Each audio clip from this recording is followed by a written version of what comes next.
Hey guys, it's Danielle, and it has been a while again, and I'm so sorry. I just can't get on a schedule. I am a substitute teacher, and like when I'm working, I don't feel like coming home and filming, and even when I'm not working, I just want to sit and read or watch TV. I don't want to film and get all dolled or whatever, and I really like doing videos. I just need to get better about actually doing them. So since I'm so bad at doing like monthly videos, I decided that I'm going to do quarterly wrap-ups instead. So today I'm going to be doing my first quarter wrap-up, and in this I'm just going to show you all of the books that I read for the first 3 months of the year, and I'm going to give you a 2-sentence review and my star rating for each of those books. Because in the first 3 months of the year I read 16 books, so this would be a really long wrap-up if I just rambled on about all of them. So I'm going to keep it short and sweet. So let's get started. The first book I read was Before I Fall by Lauren Oliver. 3 months later, and I'm still not entirely sure how I feel about this. The premise and the plot were intriguing, but the characters felt flat and the ending was so unsatisfying. 2.5 out of 5 stars. Then I read The Outsiders by S.E. Hinton. I know that this is a classic that I feel like everyone loves, but to me it was just okay. I feel sinful for saying this, but I think I'm probably gonna like the movie better once I watch it. 3 out of 5 stars. Then I read Fiendish by Brenna Yovanoff. Definitely better than the first third of this book led me to believe it would be. Come for the creep factor, but stay for the weirdly compelling world building. 3.5 out of 5 stars. Then I read The Field Guide to Fantastical Beasts by that person. This is a fun, if shallow, overview of a lot of mythological and supernatural creatures. I wanted more, but it does mention a lot of different things. Some of them were even new to me, so I really enjoyed it. 3 out of 5 stars. Then I read Wind Witch by Susan Dennard.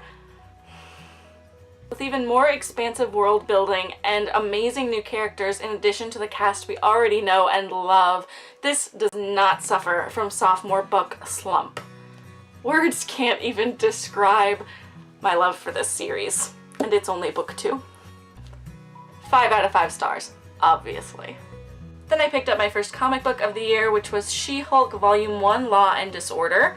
The story was a bit scattered and not super compelling, and the art style is not my favorite, especially the art for issues 5 and 6. Not sure I'll be continuing this series. 2 out of 5 stars. Then I read Wires and Nerve by Marissa Meyer. The art style is simple and the color is monochrome, yes, but it's the Lunar Chronicles, and Aiko is the best, and I will take anything Marissa Meyer gives me in this world, including more and more graphic novels. I love it. 5 out of 5 stars. Then I read Spider-Gwen Volume 1, Greater Power. I just think it's fun. It's not revolutionary, but I really enjoy the really colorful art and just the fun alternate world story. So 4 out of 5 stars.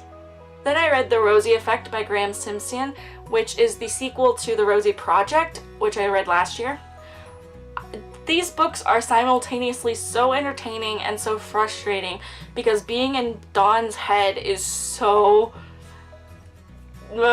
frustrating, but at the same time it's all worth the payoff in the end, and I just really enjoy reading these, so 4 out of 5 stars.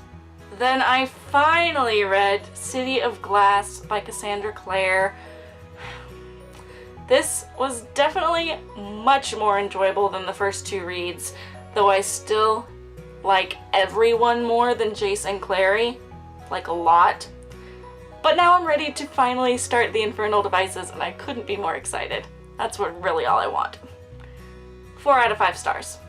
Okay, people usually find bookmarks in books that they like stopped reading halfway through and abandoned and like put back on their shelves. But I keep finding bookmarks in books that I read. I finished them and I must have brought them home like with the bookmark in them so I wouldn't lose the bookmark, and then just put it on the shelf without taking the bookmark out again. Cool!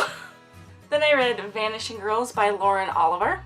It was a little predictable, and the synopsis on the inside jacket doesn't even come into play until at least 50% into the book, but I still enjoyed the story, and I liked the writing in this much more than I liked her writing in before I fall.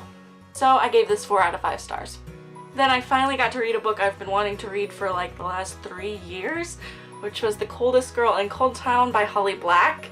This is such a refreshing, different take on vampire mythology. Add in a delightful, half-mad, sexy vampire named Gabrielle, and I was in love instantly. But it definitely left me wanting more. 4 out of 5 stars.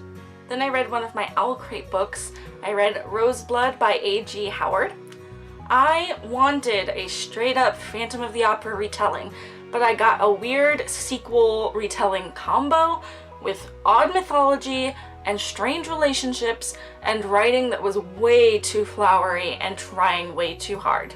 I didn't hate it, but it didn't do anything for me either, especially considering the multiple microaggressions against the Romani people and the overuse of the racial slur gypsy. So I gave this 2.5 stars out of 5. Then I read Giant Days Volume 4. If you don't know me, I just adore this series so much. It's quirky and fun and super colorful, and it's so relatable, and I just love it. That was probably more than 2 sentences, but I really love this series and I want everyone to read it. 5 out of 5 stars, obviously. Then I read Everything Everything by Nicola Yoon. I was spoiled for the ending, so I thought I wasn't going to like it, but I ended up really, really enjoying it. It's super swoony, and I love all of the multimedia aspects with the IMs and the charts and drawings and stuff, and it was just a really great read. So I gave this 5 out of 5 stars. And lastly, the last book I read in March was This Is Where It Ends by, oh gosh, I really don't want to screw this up, but I think her name is Marieke Nijkamp? I'm not sure and I'm so sorry. This feels like a really important story to be told because it's about a school shooting, but it just didn't grab me as much as I wanted it to.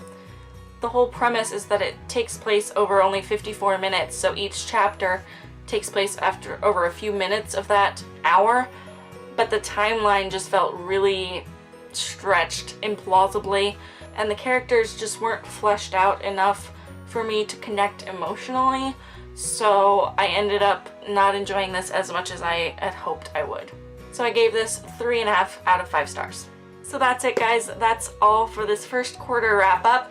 You won't be seeing another wrap up from me until the end of June, beginning of July, so hopefully I read some really great books in between now and then. Thanks so much for watching, guys, and I will see you soon with another video. Bye!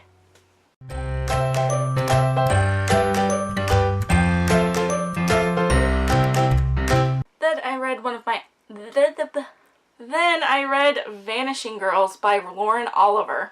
Then I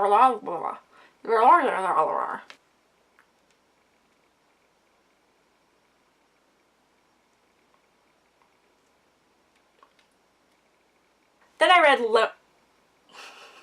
Lauren Girls.